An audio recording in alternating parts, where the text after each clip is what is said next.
مرحبا بكم في حلقة أخرى برنامج اكتشاف المناجم. مناجم هذه تعتبر من أكبر المناجم التي نالت فرنسا ميزانيات كبيرة من الأموال، فأطعمت الفرنسيين وبنت حضارة، وبقي أهل بوعرفة في الفقر والأمية والجهل. البوعرفويون المساكين كانوا أهل رعي وأغنام.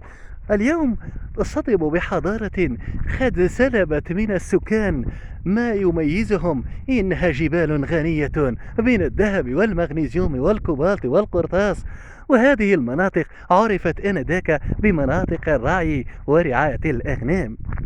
سنعود إليكم، لكن رافقني المهندس برايكون برانت، إنه من أحد المهندسين الكبار، سنه 74 عاما.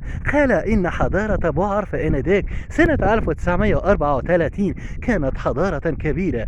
العمال هنا والمهندسين والقطارات التي كانت تعمل بالبخار نقلت من هنا أطنان وملايين المعادن إلى موانئ فرنسا.